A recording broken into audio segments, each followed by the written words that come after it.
News! Ow! Start with this. Matchroom impresario Eddie Hearn had this to say. He said, "We'd like to do a 2-fight deal with Amanda Serrano, Erica Cruz, then a Taylor rematch, presumably in Croke Park." A sensible solution that would satisfy what Amanda wants for her own career, her undisputed bid, and the desire to see a second Taylor fight. As both of those fighters, those champions, they are Matchroom fighters. The talks remain ongoing for an undisputed lineal WBA, WBC, IBF, WBO featherweight championship between the record-setting Serrano and Mexico City's Erica Cruz, with a target date of February 4th in New York City. As previously reported by BoxingScene.com, the plan for Serrano is to become Puerto Rico's first ever undisputed champion, male or female, in any weight category, and to rematch Ireland's Katie Taylor within her next 2 fights. We're in negotiations with Nikisa and MVP, Most Valuable Promotions,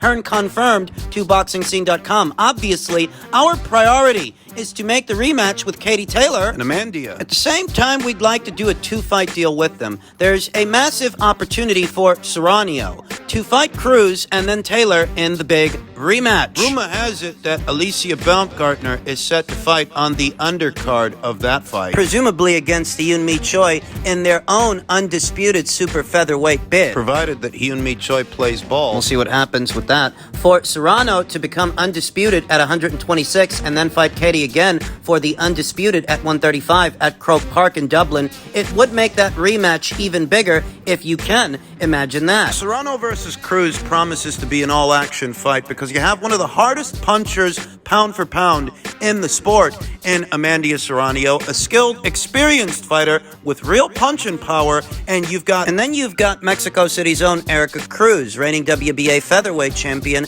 a mid-range to inside pressure fighter with a great engine, as she hails from high altitude Mexico City. Fighters that hail from high altitude places or train in high altitude locations tend to have great engines. They can really go. For a fighter who already throws a lot of punches round by round, tack on a great engine and you've got yourself an action fighter in what is an all-action fight. As Amanda Serrano, she has a great engine also. She can throw a lot of punches from the opening round to the final round. I only wonder if Erica Cruz will so choose to stay in character opposite the ring, Amanda Serrano, as some fighters and some champions choose not to. We know that when Yamileth Mercado was opposite the ring, Amanda Serrano, Yamileth Mercado, a characteristic come-forward, aggressive, mid-range to inside pressure fighter, opposite Amanda, she wanted to stick and move and try and stay on the outside, which I think bought her time, though ultimately costed her the fight. Trying to be the boxer instead of the puncher. She didn't want to engage with Amanda where she normally engages in most every other fight. Likely didn't want to suffer the same fate as Argentina's Daniela Bermudez, who did come forward and stay in character with Amanda, though ultimately she was stopped as a result of 2 well-placed body shots. I mean, that's the gist of it. If you notice that what are otherwise aggressive come-forward fighters don't want to stay aggressive fighters opposite Amanda, it's because they don't want to end up like Daniela Bermudez. And you have to wonder if Erica Cruz is going to make that same decision. Will she try to be more boxer than puncher opposite Amanda in the first quarter of next year when they are set to meet? We need to move on. Katie's next fight, Hearn stated. She has 3 options on Croke Park. We want to choose one within the next 2 weeks, max. We want it to be Amanda Serrano. Very big stages for Amanda. Very big opportunity. The chance to become a 2-time undisputed champion in 2 fights. Within 2 fights. The fight at featherweight and the fight up there at lightweight. The rematch with Katie. And one of those fights is obviously a more high-profile fight than the other. That would be the Katie Taylor fight, though even those who are familiar and acquainted with Erica Cruz, they'll still favor Amanda Serrano to win the fight. Amanda's got the right style, the right experience, the right implementation and power for the job, though it still is a great fight and the most important fight in today's featherweight division. It needs to happen, setting that example for the next generation, the next wave of young fighters that are coming through. Establishing that lineage and that history for the featherweight division. It's a story of perseverance is what it is, and Amanda Serrano would serve as a role model for many of the young female fighters in this part of the world. She would give them that to which they can aspire to if she can achieve that goal. Irrespective of a Taylor rematch, and its outcome. We've talked about what Katie Taylor has to do differently in a second fight to secure the victory in better fashion than she did the first. What can Amanda do? Well, Katie Taylor's best weapon opposite the ring, Amanda Serrano, isn't her blazing hand speed. It's actually her movement, her feet. And one way you can take a fighter's feet away, their legs away essentially, is to go to the body.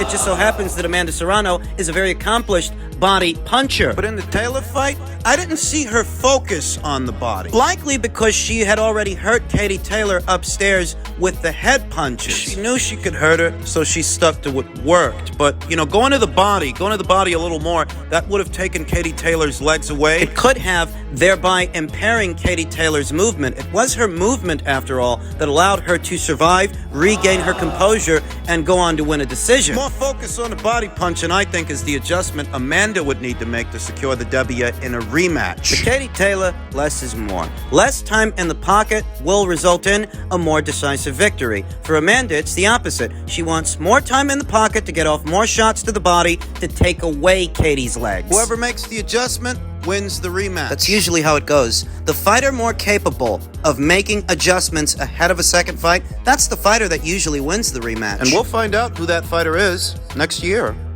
In men's lightweight news, Shakur Stevenson looks towards fight with George Kambosos Jr. after being turned down by Isaac Cruz and William Zepeda.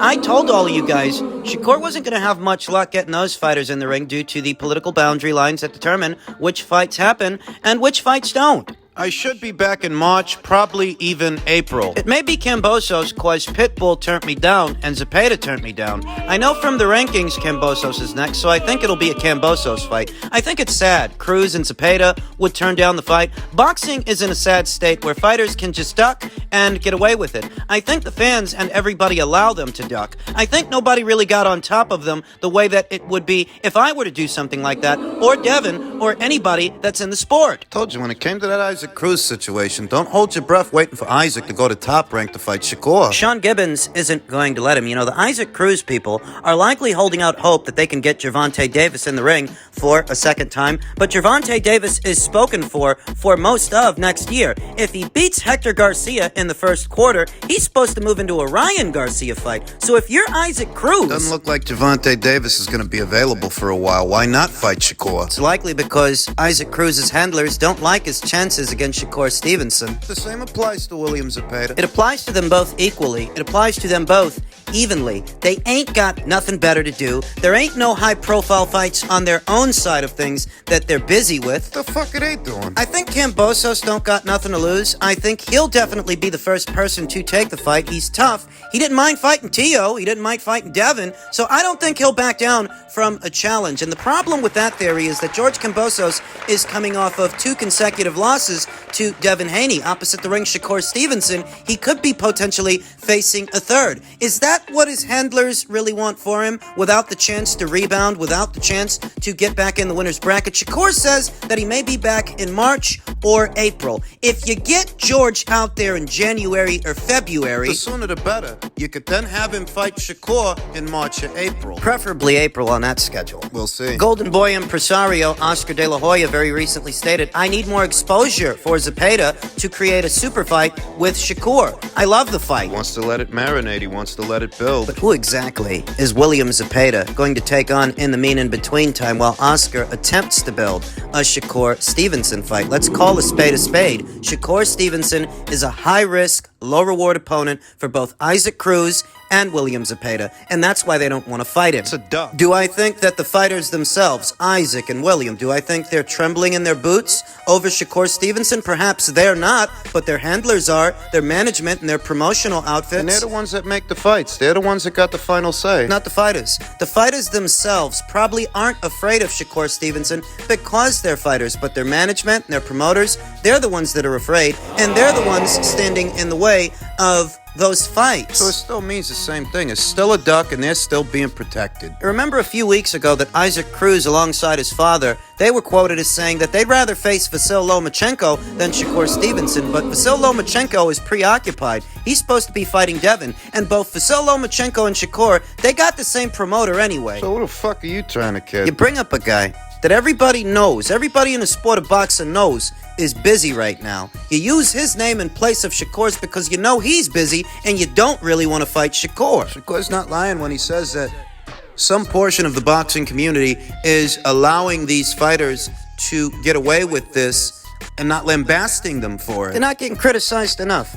Perhaps Isaac Cruz, on his own side of things, can face Rolly Romero, but if he's not facing Rolly Romero, and we know he's not facing Gervonta because Gervonta's busy for at least the next 2 fights. The only thing semblant of a high-profile fight that Isaac can have is a Rolly Romero fight. Rolly hasn't had a fight since he got knocked out by Gervonta earlier this year. That's the only thing semblant of a high-profile fight that Isaac can have whilst on his own side of things, and I don't know that that's a lock. I don't know that they're even in the process of making a fight like that. But that's the only alternative, you know. But if they're not fighting Rolly on their own side of things, then there's no reason they shouldn't go over there and fight Shakur, unless the reason they don't go over there and fight Shakur is because they don't think Isaac can beat Shakur, which point, it's an according to Hoyle, duck. Hey, even if they can fight Rolly, it's a duck. You'd rather fight a fighter that just got knocked the fuck out than take on an unbeaten fighter in Shakur? Still a duck. With William, it's the same thing. Who on the Golden Boy promotion side of things are you going to fight that's an adequate substitute for Shakur?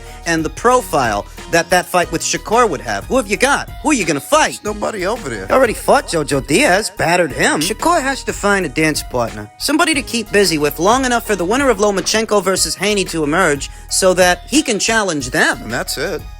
Unbeaten up-and-comer Jaron Ennis had this to say ahead of what was to be Crawford's fight this past weekend, the David Avanesian fight. He stated, "I'm ranked higher than the guy Crawford's fighting. How come my name didn't come up?" Because you can't box off platform. Because you're exclusively contracted to Showtime. And the people that bankrolled Terrence Crawford's last fight wasn't Showtime, that was Black Prime. I don't know how my name didn't come up because I'm ranked higher than the guy he's fighting, Ennis told BoxingScene.com. I don't know what he's saying, but we love that fight. We've been asking for it, so I'm ready. I've been ready. You've been asking for it? Who have you been asking for it? Cameron Duncan, your promoter? Showtime executive Stefan Espinoza, who would presumably bankroll the fight. If you've been asking somebody for a Terrence Crawford fight, who have you been asking? Paco Veracel of the WBO? Did you file a petition? Have you been getting on the phone? What have you been doing? Who have you been asking? I gotta put it under a microscope, I do. When Jaron Ennis says he's been asking for a Terrence Crawford fight, I have to wonder, who has he been asking when, by all accounts, he's on the IBF route, not the WBO route? The fights that he's been fighting in,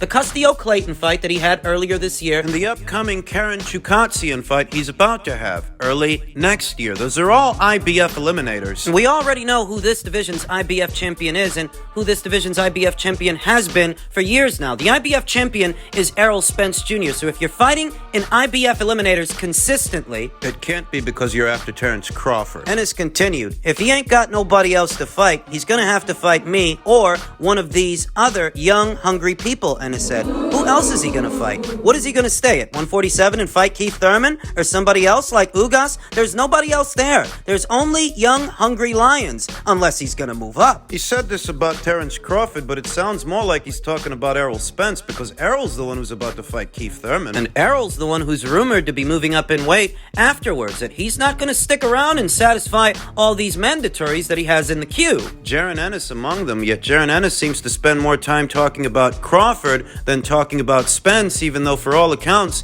he's moving in Spence's direction, not Crawford's. And I don't think there's anything wrong with that, you understand. I don't think there's anything wrong with Jaron Ennis pursuing a Spence fight, but I feel like he is being disingenuous about it. You're after Errol more than you're after Terrence. That's why you're fighting an IBF eliminator. I understand the logic, I understand the reasoning, I even sympathize. Errol has more alphabet titles than Terrence Crawford does. If by some chance you can corner a fight with him, you get to fight for 3 instead of just 1. And if he decides to move up in weight, vacates those titles, you'll be in position to, at minimum, pick up the red belt, pick up the IBF title. I get it. But this whole thing about your name coming up, let me tell you something, sweetheart. If Showtime wanted to make a fight between you and Terrence, they would have made the offer. Because Jaron Ennis says he's been asking for the fight, but who has he been asking? Cameron Duncan? Stephen Espinoza? Of Showtime. Paco Varicella at the WBO. You say you've been asking for that fight? Who have you been asking for that fight? What are you doing, wishing upon a star? Because while you're wishing upon a star, you know what your management's doing. Your management is lining you up for Errol, irrespective of what you're saying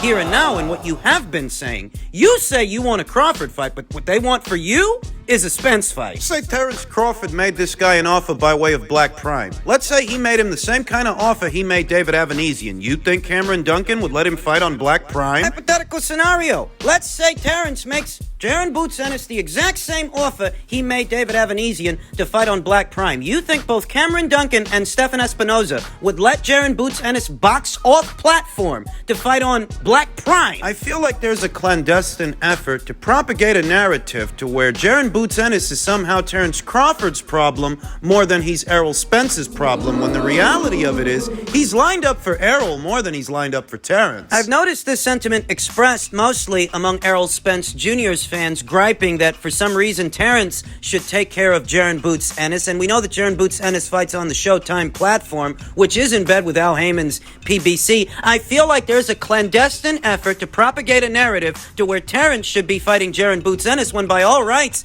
it's Errol who should be fighting him. Errol hasn't satisfied a mandatory for the IBF in a very long time. The last IBF mandatory he satisfied was what, 4 or 5 years ago in Carlos Ocampo? So let's get it straight.